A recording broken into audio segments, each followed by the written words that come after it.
Hey guys, my self Chandan Kumar आप लोगों का चैनल गेन नॉलेज में स्वागत करता हूं गाइज। मैंने आप लोगों के हीट के 3 वीडियोज प्रोवाइड किए गाइज।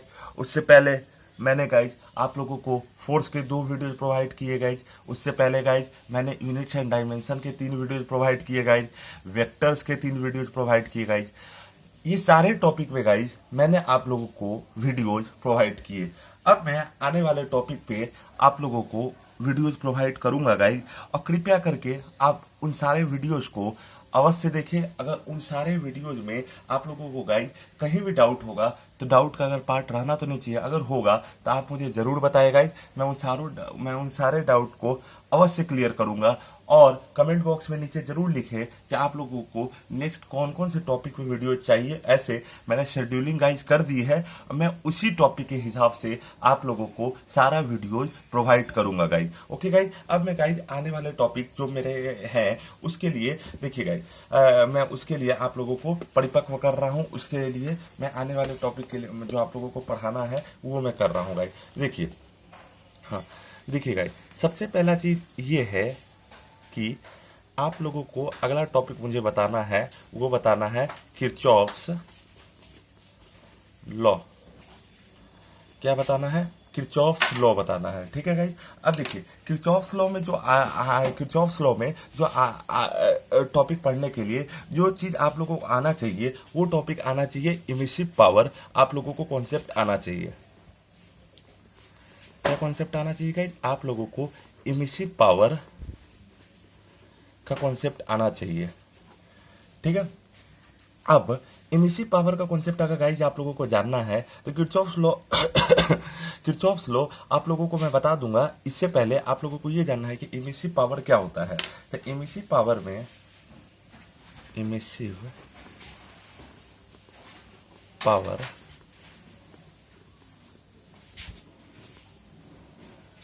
निकल जाएगा, आपको दिक्कत होगा। Emissive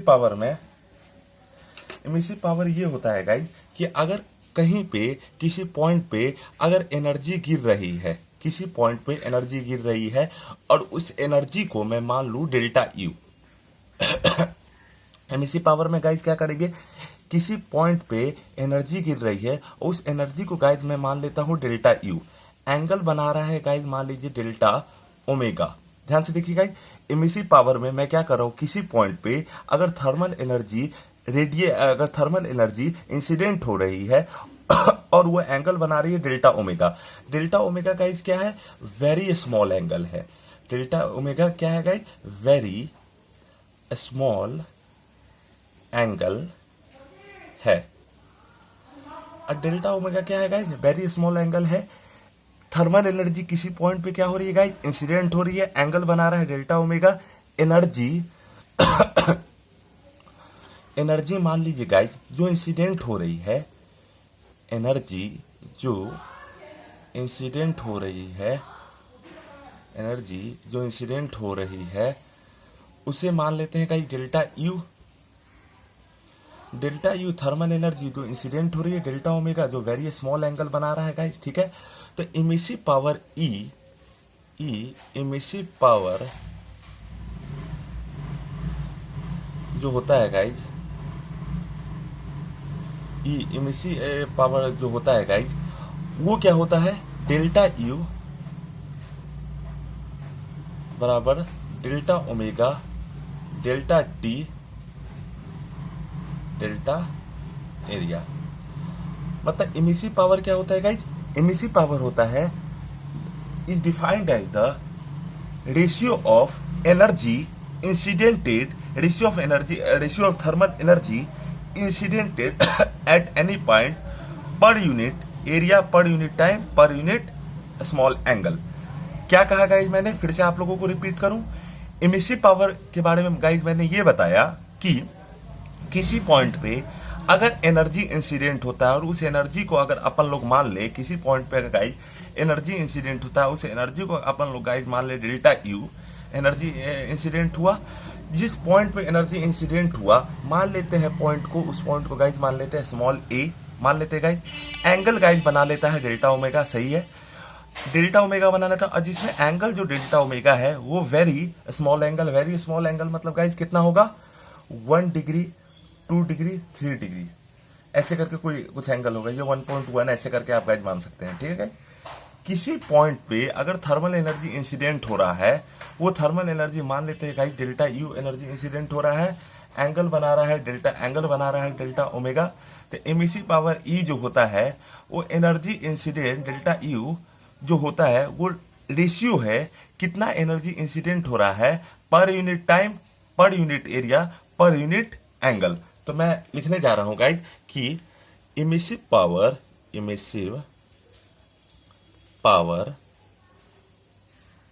is defined as emissive power is defined as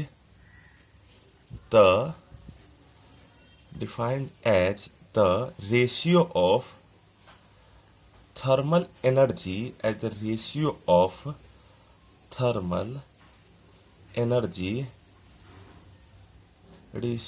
thermal energy incident per unit time, per unit area, per unit time, per unit area, per unit smaller angle। तो ये guys होता है इमिसिव पावर, ठीक है guys, per unit smaller angle.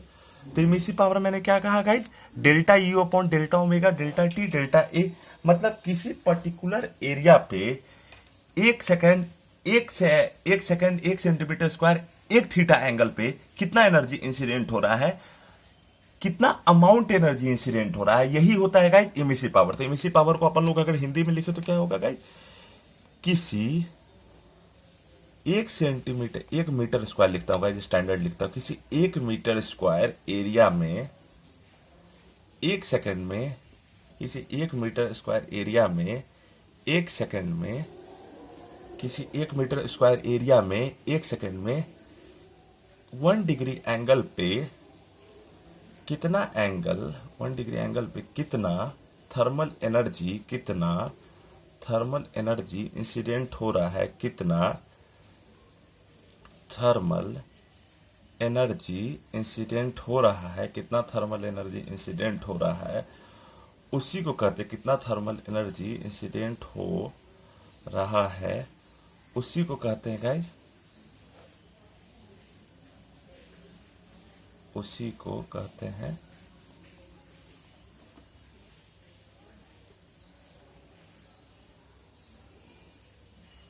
Emissive power.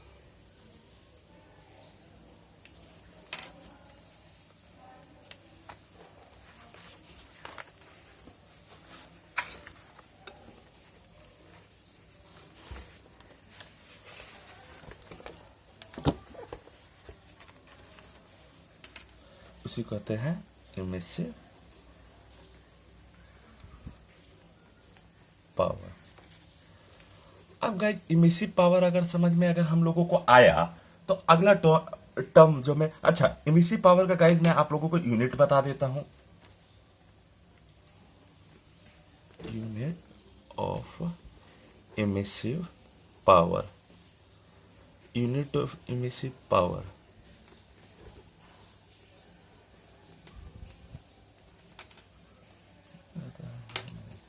Unit of emissive power. Energy का guys देखिए क्या formula था, फॉर्मूला था guys delta U upon delta omega delta T delta A, ये फॉर्मूला था गाइस, सही है गाइस। अब डेल्टा यू का यूनिट अपन लोग जानते हैं क्या होता है गाइस, जूल होता है।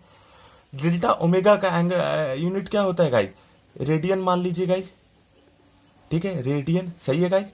और टाइम का गाइस अपन लोग क्या मान सकते हैं, सेकंड मान सकते हैं, सही है गाइस। और इसका मीटर स्क्वायर, तो इसका गाइस अगर मैं यूनिट लिखूं तो क्या हो जाएगा guys, joule radian inverse second inverse metre raise to the power -2, सही है गाइस, ये होगा गाइस।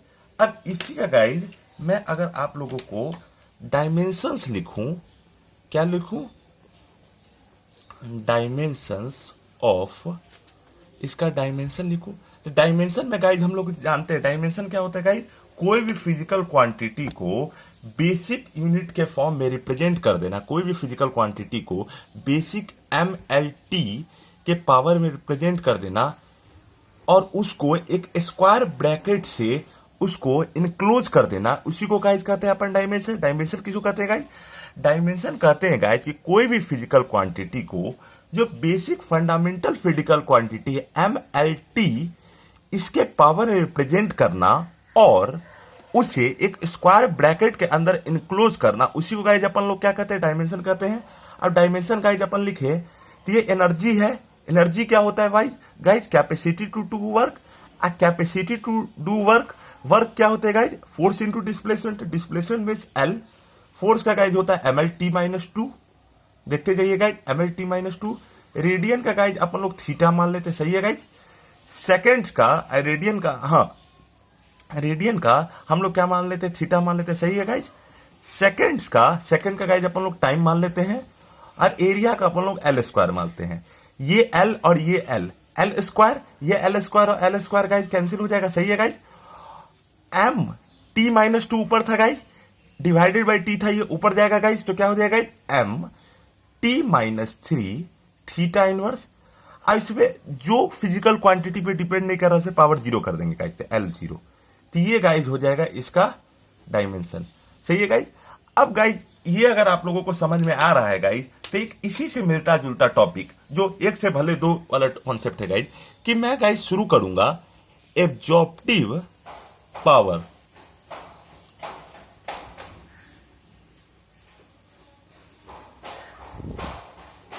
अब एब्जॉर्प्टिव पावर क्या होता है गाइज, सुनिए गाइज, जरा इंपॉर्टेंट कॉन्सेप्ट है, आप लोगों को समझ में भी आना चाहिए। एब्जॉर्प्टिव पावर मतलब क्या हुआ गाइज, कितना पावर जो इंसिडेंट हुआ उसको एब्जॉर्ब कर लिया। फिर से सुनिए गाइज, जो किसी पर्टिकुलर पॉइंट पे, एकदम लेमन में एग्जांपल आपको समझाता होगा, किसी पर्टिकुलर पॉइंट पे जितना एनर्जी इंसिडेंट हुआ, जितना थर्मल एनर्जी उस पर इंसिडेंट हो रहा है, बाद में जो रेडिएट होगा, सही है, किसी पर्टिकुलर पॉइंट पे जितना थर्मल एनर्जी इंसिडेंट हुआ उसका कितना पोर्शन वो क्या गाइज किया, एब्जॉर्ब कर लिया, सही है गाइज। अब अपन लोग ये बात भी जानते हैं गाइज कि जो ब्लैक बॉडी होता है वो जितना इंसिडेंट होता है लगभग वो पूरा को एब्जॉर्ब कर लेता है, सही है गाइज। हम देखिए गाइज, इसी से किरचॉफ्स लॉ का मैं शुरुआत करूंगा गाइज, लेकिन एब्जॉर्प्टिव पावर सुनिएगा, बहुत ही इंपॉर्टेंट कॉन्सेप्ट है guys.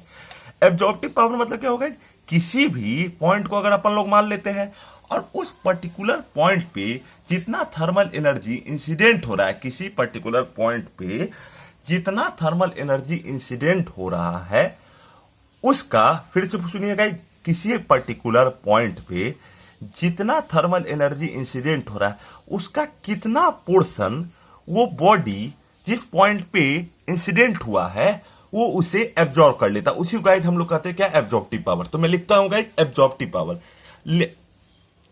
it is defined as the ratio of, it is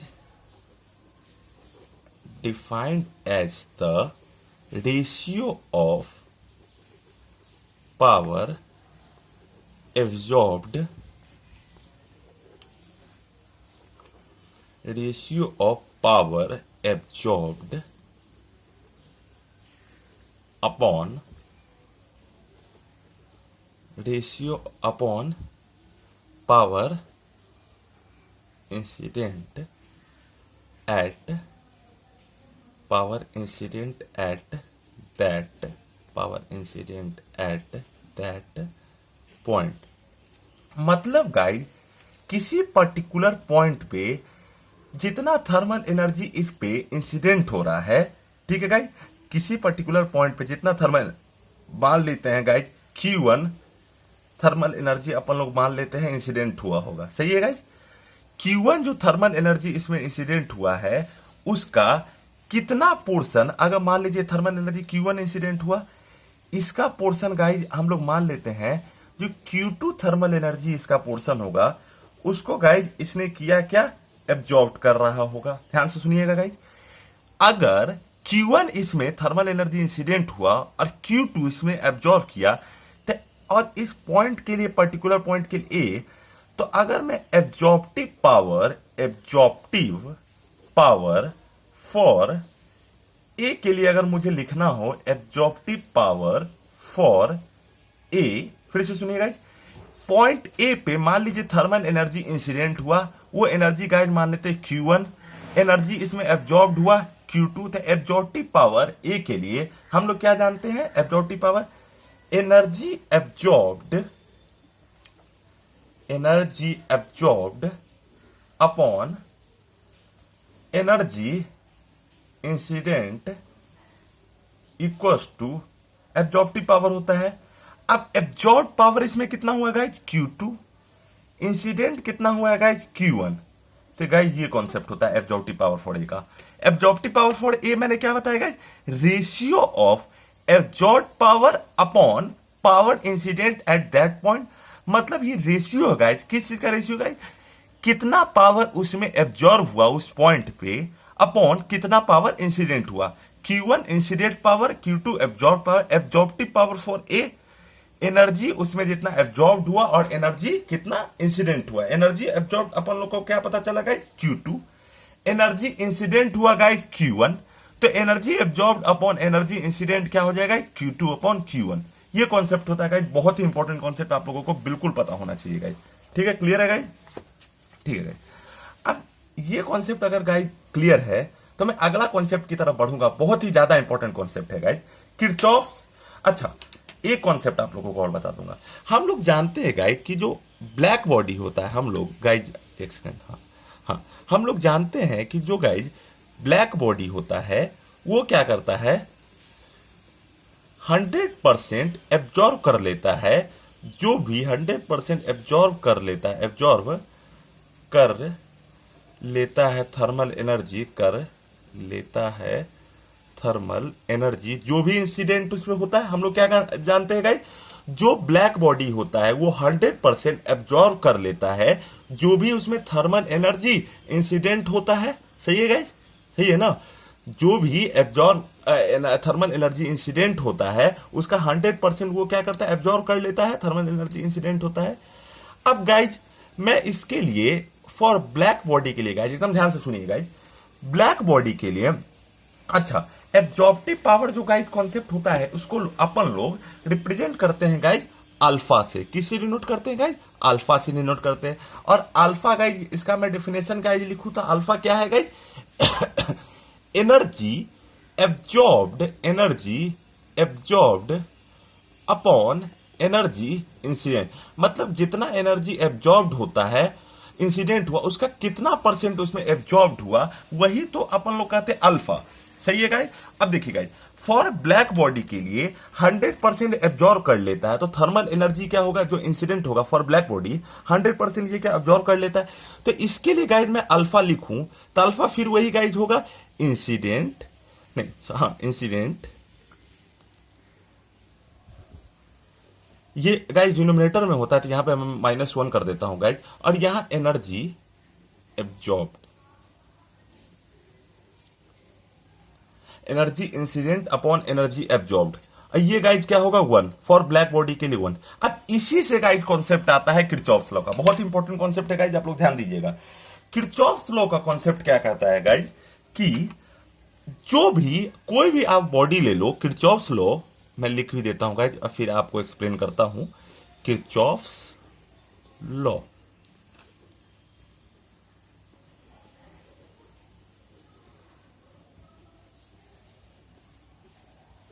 हाँ किरचॉफ्स लॉ गाइज क्या कहता है कि आप कोई भी बॉडी ले लो, अगर उस पे उसका इमिसिव पावर निकालो और एक ब्लैक बॉडी का इमिसिव पावर निकालो, वो हमेशा अल्फा के इक्वल होगा।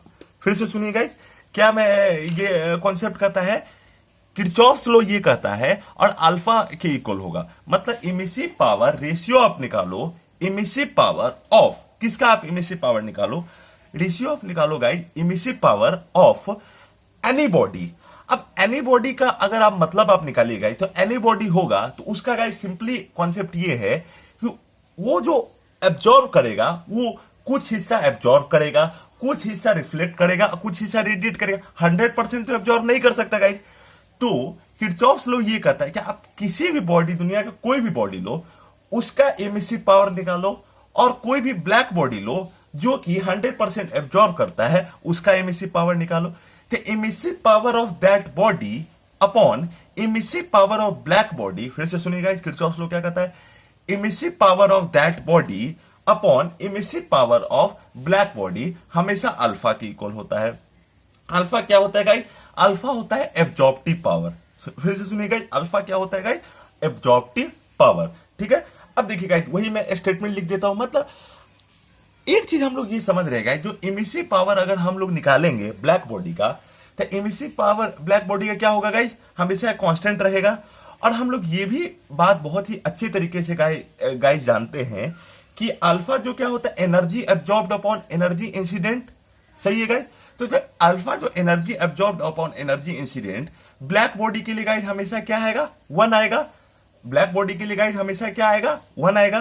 तो एमिसिव पावर किसी बॉडी का अपॉन इसका निकालो, तो उसका जो, ध्यान से सुनिए गाइस, उसका जो इमिसिव पावर जो होगा ब्लैक बॉडी का, ध्यान से सुनिए, उसका जो इमिसिव पावर होगा ब्लैक बॉडी का, वो क्या करेगा? वह हमेशा 1 के इक्वल होगा, और अल्फा उससे मल्टीप्लाई करेंगे तो वो फ्रैक्शन हमें दे देगा जो कि किसके इक्वल होगा? Emissive power of that body. अब देखिए गाइस, मैं आप लोगों को एक्सप्लेन करता हूं। मैं पहले स्टेटमेंट लिख देता हूं और फिर उसके बाद एक्सप्लेन करता हूं। According to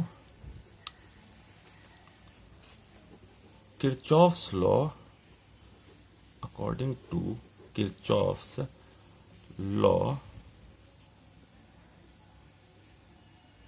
it states that the ratio of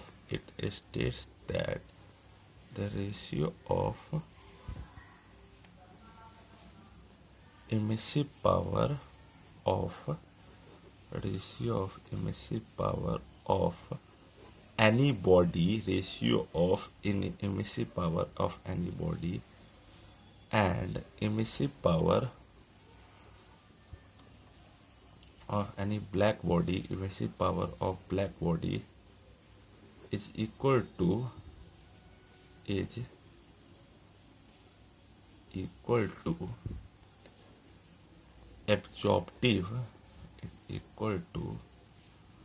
absorptive power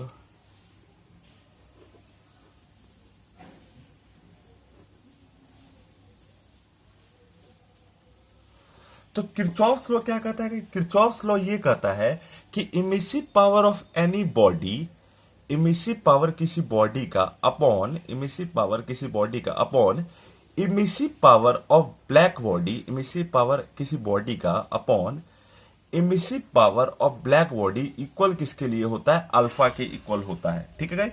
तो अब देखिए, थोड़ा सा मैं इसको इलेबोरेट करूं तो इमिसिव पावर बॉडी का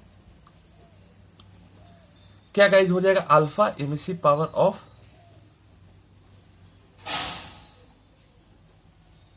ब्लैक बॉडी। तो किसी बॉडी पे कितना एनर्जी इमिट होगा, इमिसिव पावर क्या बताता है कि पर unit time, per unit area, per unit angle कितना एनर्जी इंसिडेंट होता है। सही गाइस? अल्फा उसका एब्जॉर्प्टिव पावर है, ये ब्लैक बॉडी का। तो कितना परसेंट वो उस पे एनर्जी इंसिडेंट होगा किसी भी बॉडी, फिर से सुनिएगा, किसी भी बॉडी पे कितना परसेंट थर्मल एनर्जी उस पे इंसिडेंट होगा, वो क्या होगा? अल्फा। अल्फा क्या होगा? ब्लैक बॉडी का गाइस हम लोग क्या जानते हैं? 1 होता है। और इमिसिव पावर जो ब्लैक बॉडी का होता है, 1 के साथ मल्टीप्लाई करो, कोई नंबर, क्या फर्क पड़ता है गाइस? नहीं फर्क पड़ता है। या फिर ऐसे समझिएगा कि किसी बॉडी पे जो हम लोग थर्मल एनर्जी इंसिडेंट हो रहे हैं, पर unit time, per unit area, per unit angle, जो इंसिडेंट हो रहे हैं, वह किसके इक्वल होगा? वो इक्वल होगा अल्फा, जो उसका एब्जॉर्ब करने की पावर है, जो उसमें थर्मल एनर्जी इंसिडेंट हुई है, उसका, जो उसमें थर्मल एनर्जी इंसिडेंट हुई है, उसका कितना परसेंट हिस्सा, जो उसमें थर्मल एनर्जी इंसिडेंट हुई है, उसका कितना हिस्सा, परसेंट हिस्सा एब्जॉर्ब कर पाता है, ये हम लोगों को क्या बताएगा? वो हम लोग को emissive power of any body बताएगा। तो ये कॉन्सेप्ट है गाइस। सही है गाइस? अब देखिए क्या होता है गाइस कि ये वाले कॉन्सेप्ट सही है। अब देखिए, सबसे पहला चीज गाइस, जब ये आप लोगों का कॉन्सेप्ट ठीक है, तो मैं आप लोगों को एक और कॉन्सेप्ट अगर आप लोगों को जानना है तो मैं आप लोगों को बता देता हूं। ठीक, बहुत ही इंपॉर्टेंट कॉन्सेप्ट है गाइज, आप लोगों को पता होना भी चाहिए। ठीक है, और ये ई ऑफ बॉडी है, इसको गाइज अपन लोग ई नॉट भी लिख देते हैं, आई अपॉन ई भी लिख देते हैं गाइज। अब एक बात मान लीजिए गाइज, एक कॉन्सेप्ट गाइज हम लोग का ये भी बात आप लोगों को मालूम होना चाहिए गाइज कि क्या होगा अगर मान लीजिए आप कोई एक बॉडी लीजिए, सपोज इफ वी टेक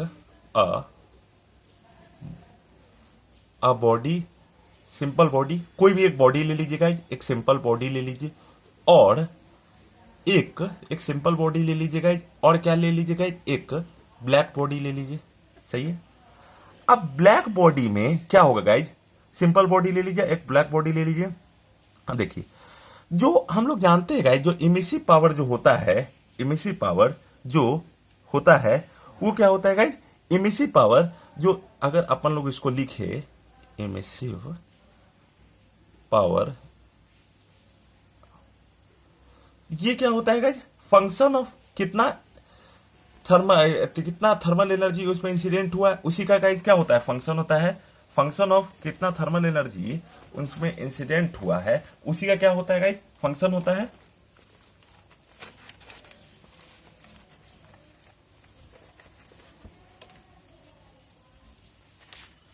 अब गाइज क्या होगा कि अगर मान लीजिए सिंपली, अगर एक सेकंड, हाँ, अगर मैं एक सिंपली ब्लैक बॉडी लूं, तो जैसे ही गाइज अगर मैं ब्लैक बॉडी लूंगा या एक सिंपल बॉडी लूं गाइज, तो उसमें अगर मान लीजिए एनर्जी इंसिडेंट हुआ ई नॉट मान लेते गाइज, अच्छा एब्जॉर्प्टिव पावर उसका कुछ हिस्सा जो इसमें थर्मल एनर्जी इंसिडेंट हुआ कोई भी सिंपल बॉडी में, ध्यान से सुनिए गाइज, कोई भी सिंपल बॉडी में जो भी थर्मल एनर्जी इंसिडेंट हुआ है ये मान लेते हैं गाइज, क्योंकि ई नॉट क्या है, ई नॉट तो ऐसे है guys, emissive power, E not actually guys क्या है, इमिसिव पावर ऑफ बॉडी है। सही है गाइज, ई नॉट एक्चुअली में क्या है गाइज, ई नॉट एक्चुअली में emissive power of any body है।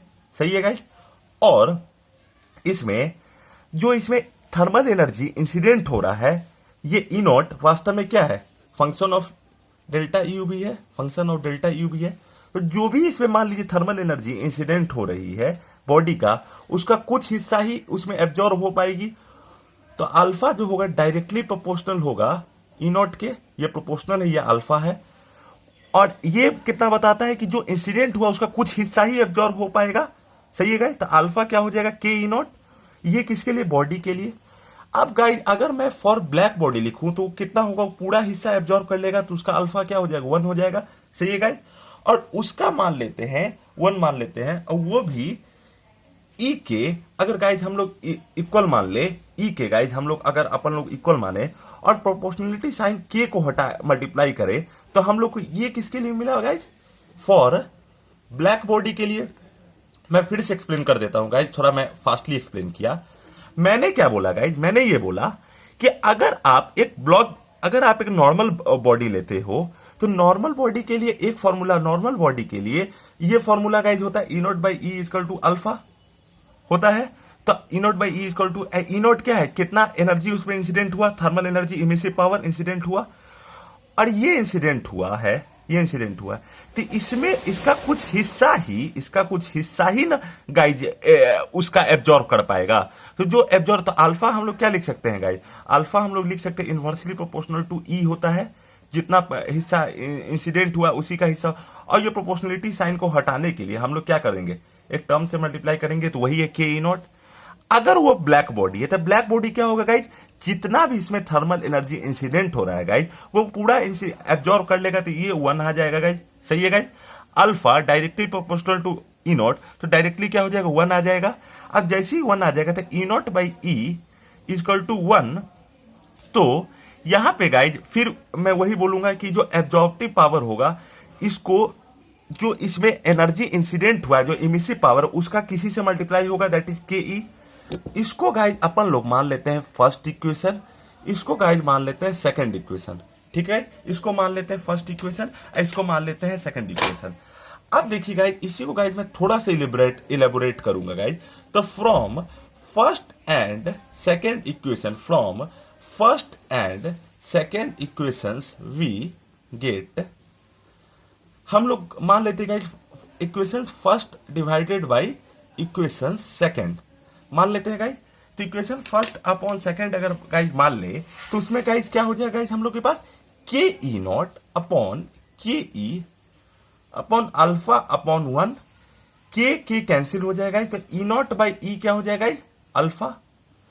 तो इस तरीके से गाइज मैंने किरचॉफ्स लॉ को प्रूव किया। इस तरीके से गाइज मैंने कहा hence we have proved, hence Kirchhoff's law is, hence Kirchhoff's law is proved, hence Kirchhoff's law is proved। सही है गाइज, सही होगा। तो ये कॉन्सेप्ट क्या किया गाइज, मैंने पहले ही बोल दिया था कि इमिसिव पावर किसी बॉडी का, ये क्या है इमिसिव पावर किसी बॉडी का, ये क्या है emissive power of black body, वो इक्वल होता है गाइज एब्जॉर्प्टिव पावर के। इसके लिए गाइज मैंने ये दो इक्वेशन लिया, अल्फा के ई नॉट और 1 के ई, डिवाइड कर दिया guys equation first by second, तो हम लोगों को ये हेंस मैंने प्रूफ कर दिया किरचॉफ्स लॉ किस तरीके से काम करता है गाइज। अब ये कॉन्सेप्ट अगर आप लोगों का क्लियर है गाइज, तो मैं आप लोगों को एक अगला कॉन्सेप्ट की तरफ गाइज ले चलूंगा, न्यूटन्स लॉ ऑफ कूलिंग। क्या गाइज मैं एक कॉन्सेप्ट की तरफ ले जाऊंगा, बहुत ही इंपॉर्टेंट कॉन्सेप्ट है guys, Newton's law of cooling.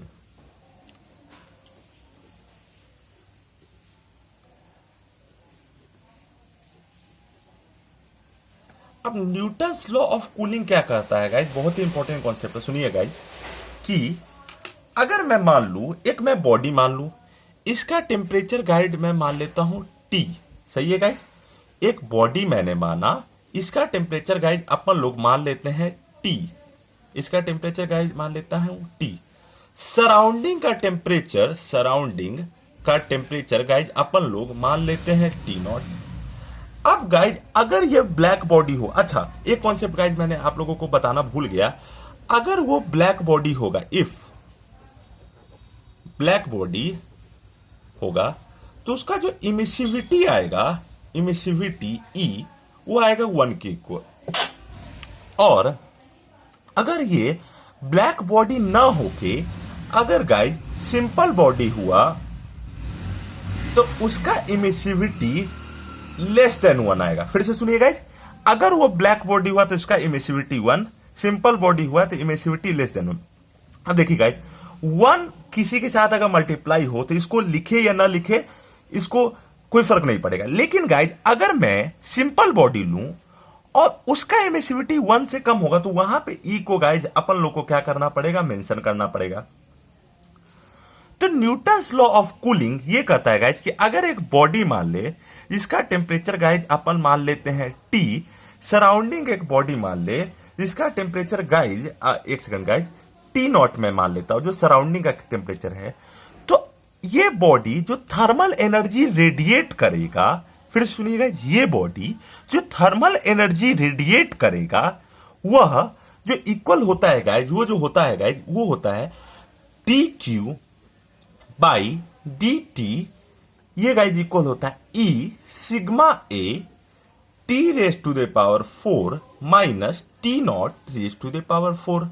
क्या कहा गाइज मैंने, न्यूटन्स लॉ ऑफ कूलिंग के तहत गाइज ये मैंने कहा कि अगर आप एक बॉडी मान ले जिसका टेम्परेचर गाइज अपन लोग मान लेते हैं T, सराउंडिंग का गाइज टेम्परेचर अगर आप लोग मान लेते हैं T not, black body guys लेते हैं जिसका गाइज अपन लोगों ने माना क्या, उसका एमिसिविटी 1 होता है, तो अगर किसी का एमिसिविटी गाइज 1 है तो उसे गाइज अपन लोगों को लिखने की जरूरत नहीं, क्योंकि 1 अगर किसी नंबर के साथ मल्टीप्लाई होता है तो क्या करता है गाइज, उस नंबर पे जिस पे आप मल्टीप्लाई कर रहे हो उस पे कोई फर्क नहीं पड़ेगा। जैसे गाइज 2 into 1 करो, लिखने की जरूरत ही नहीं, 3 into 1, क्योंकि इस नंबर पे गाइज कोई विशेष फर्क, इस नंबर पे गाइज कोई विशेष फर्क नहीं पड़ेगा। लेकिन आप 2 into E करो, ये गाइज तो आपको जरूर लिखना पड़ेगा।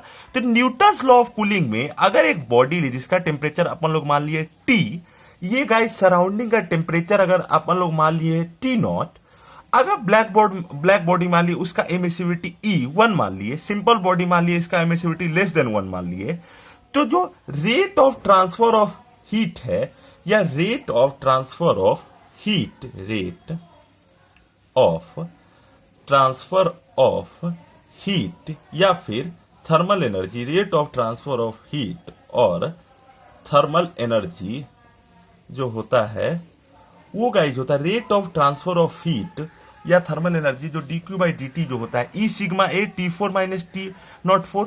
ये किसके लिए गाइज? ये है फॉर सिंपल बॉडी। अब सिंपल बॉडी का मतलब क्या होगा गाइज? ये कुछ हिस्सा एब्जॉर्ब भी करेगा, कुछ हिस्सा रिफ्लेक्ट भी करेगा, कुछ हिस्सा ट्रांसमिट भी करेगा। मतलब Q absorbance, Q reflect heat, Q absorbed, Q reflected और Q ट्रांसमिटेड, तीनों इसका नॉट इक्वल टू 0 होगा। ये गाइज होता है for simple body E sigma A T4 minus T04। सही है गाइज? सही है। अब गाइज अगर मैं लिखूं ब्लैक बॉडी के लिए, गाइज किसके लिए गाइज लिखूं? ब्लैक बॉडी के लिए। तो ब्लैक बॉडी के लिए गाइज अपन लोग जानते हैं कि dq by dt equal to 1 होता है। तो ये गाइज क्या हो जाएगा? Sigma A T raise to the power 4 minus T0 raise to the power 4। अब गाइज ये क्या है? dq by dt rate of transfer of thermal energy या rate of transfer of heat. ये इक्वल है guys E sigma A T raise to the power 4 minus, एक चीज और देखिए, टी का पावर 4 है गाइज, डायरेक्टली नहीं है कि आप डिफरेंस आप लिख दोगे गाइज, ठीक है गाइज, डायरेक्टली नहीं है। तो dq बाई dt क्या है guys? Sigma A T raise to the power 4 minus T04। सही है गाइज?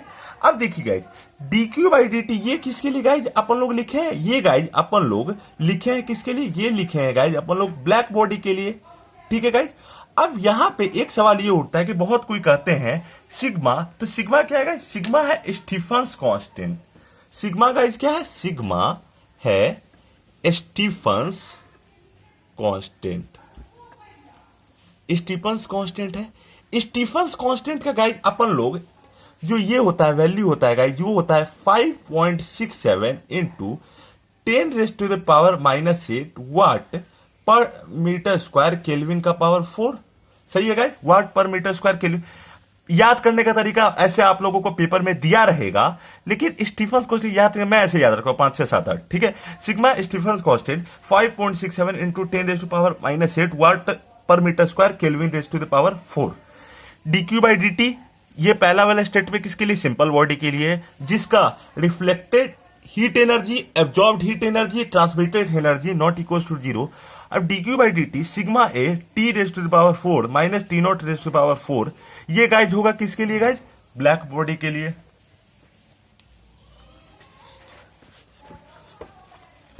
अब गाइज मैं आप लोगों को कुछ कॉन्सेप्ट गाइज आप लोगों को और बताऊंगा जो कि बहुत इंपॉर्टेंट कॉन्सेप्ट है।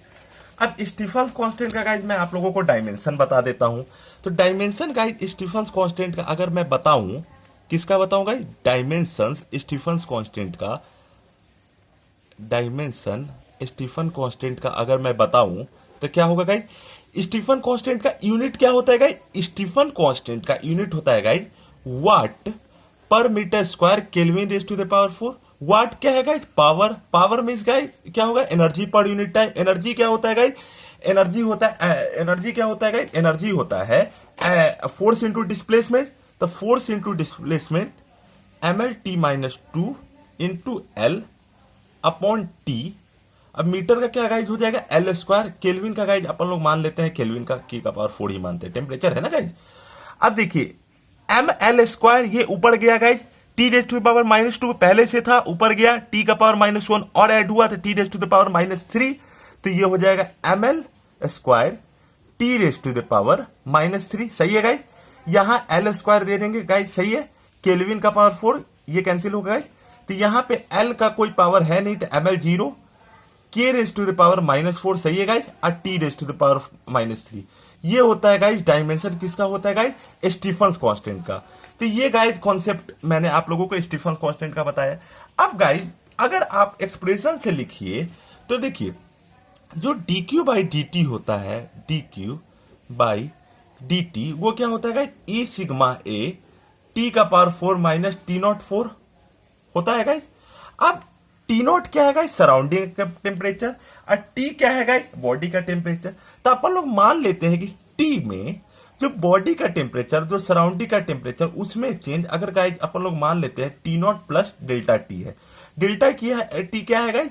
Change in bodies and surrounding temperature. Change in bodies and surrounding temperature. Change in body and surrounding temperature. अब dq by dt e sigma A t4 minus T raise to power 4 सही है guys. इसी को guys अगर अपन लोग लिखें तो क्या हो जाएगा, e सिग्मा ए होगा T naught plus delta T, इसका पावर गाइज अपन लोग मान लेते हैं 4, T naught plus delta T इसका मान लेते हैं पावर 4 माइनस टी नॉट 4 होगा गाइज। इसको मान लेते हैं rate of transfer of thermal energy के गाइज इक्वल है। सही है गाइज, सही है। अब देखिए गाइज ई सिग्मा है T naught plus delta T, आप लोगों ने बाइनोमियल एक्सप्रेशन पढ़ा होगा 1 प्लस एक्स का पावर एन, तो ये गाइज क्या होता है 1 plus N X plus N minus 1 upon factorial 2 X square plus N minus 1 N minus 2 N minus upon factorial 3 x cube. Basically guys ये क्या है, ये गाइज इसके साथ मल्टीप्लाई होता है NC0, इसके साथ गाइज मल्टीप्लाई होता है NC1, इसका साथ मल्टीप्लाई होता है NC2, इसके साथ मल्टीप्लाई होता है NC3। अब अगर x जो हो बहुत छोटा हो 1 से तो ये तो मल्टीप्लाई, लेकिन x 1 से बहुत छोटा है तो उसका स्क्वायर और भी छोटा होगा, इसका क्यूब और भी छोटा होगा, तो ये सारे टर्म्स को गाइज अपन लोग करेंगे क्या, निगलेक्ट। तो 1 प्लस एक्स का पावर n को हम लोग गाइज क्या लिख सकते हैं, 1 प्लस एन एक्स लिख सकते हैं। तो T naught plus delta T को गाइज हम लोग क्या लिखेंगे, T naught plus 4 delta T, T naught plus 4 delta T लिख सकते हैं। तो D Q by D T, D Q by D T क्या हो जाएगा, ई सिग्मा ए होगा T naught plus 4 delta T, T naught plus, या फिर ऐसे लिखिएगा, एक सेकंड थोड़ा सा मैंने मिस्टेक किया, T naught plus delta T का पावर 4 माइनस टी नॉट 4 है, ठीक है। अब इसी को गाइज अपन लोग मान ले ई सिग्मा ए टी नॉट, अगर गाइज मैं टी नॉट को कॉमन ले लूं, क्या गाइज टी नॉट को कॉमन ले लूं तो टी नॉट का पावर 4 के साथ बाहर आएगा गाइज, और ये क्या गाइज क्या हो जाएगा 1 plus delta T upon T not होगा, इसका delta T upon T not का पावर 4 अगर मैं कॉमन ले लू, टी नॉट कॉमन ले तो 1 plus delta T by T not का पावर 4 माइनस टी नॉट का पावर 4 होगा। अब ई सिग्मा ए है, अब ई सिग्मा ए है, अब टी नॉट का पावर 4 मैंने कहा था टर्म बड़ा होगा तो इसको मल्टीप्लाई कर सकते हैं, तो 1 plus 4 delta T upon T not होगा, 1 प्लस 4 माइनस टी नॉट का पावर 4, टी नॉट का पावर 4 और ये टी नॉट का पावर मल्टीप्लाई होगा तो ये कैंसिल हो जाएगा गाइज। और इसको गाइज अगर मैं थोड़ा सा और विस्तार करूं तो ई सिग्मा ए टी नॉट का पावर 4 मल्टीप्लाई कर दूं guys 4 delta T upon T not हो गाइज, 4 डेल्टा टी नॉट, तो इसी को गाइज थोड़ा सा टी नॉट और ये कैंसिल हो जाएगा, टी नॉट क्यूब, तो ये गाइज हो जाएगा ई सिग्मा ए 4 ई सिग्मा ए 4 डेल्टा टी नॉट क्यूब। इसी गाइज अपन लोग क्या कर देते हैं D Q by D T, ठीक है। अब इसी को बहुत कोई करेगा क्या गाइज, इसको मैं बी से रिप्लेस कर देगा, तो D Q by D T क्या हो जाएगा guys, B T naught cube, ठीक है, बी टी नॉट क्यूब। या फिर बहुत कोई ये लोग भी करता है 4 ई सिग्मा ए को, यहां पे मैंने क्या किया, यहां पे गाइज 4 ई सिग्मा ए को मैंने बी से रिप्लेस किया, 4 ई सिग्मा ए डेल्टा टी को, ठीक है। अब इसी को बहुत कोई ऐसा भी करेगा कि 4 ई सिग्मा ए, इसको गाइज के से रिप्लेस कर देगा, तो यहां पे rate of transfer of thermal energy क्या हो जाएगा, D Q by D T के डेल्टा टी नॉट क्यूब। तो ये एक्सप्रेशन होता है गाइज। इसी को गाइज बहुत कोई ऐसे भी बोलता है के T minus T not T, हाँ क्योंकि डेल्टा टी क्या था गाइज, डेल्टा टी गाइज क्या था, एक सेकंड गाइज थोड़ा सा मेरा मोबाइल गिर गया, हाँ डेल्टा टी, क्योंकि गाइज मैंने ये बोल दिया था कि T naught plus delta T T के बराबर होता है, तो डेल्टा टी क्या था guys, T minus T not. तो ऐसे भी लोग न्यूटन्स लॉ ऑफ कूलिंग को लिखता है गाइज। तो ये गाइज मैंने आप लोगों को न्यूटन्स लॉ ऑफ कूलिंग का पूरा एक्सप्रेशन गाइज मैंने आप लोगों को दिया। अगर आप लोगों को मेरे वीडियोज पसंद आ रहे हैं तो कृपया आप मेरे चैनल पे विजिट करें, और आपको अगला कौन सा टॉपिक पे वीडियो चाहिए बताइएगा गाइज, मैं उसे जरूर आपके समक्ष रखूंगा guys. Thank you guys, thank you very much. आने वाले चैनल के लिए मेरे बेल आइकन पे जरूर दबाइए। Thank you guys, thank you very much.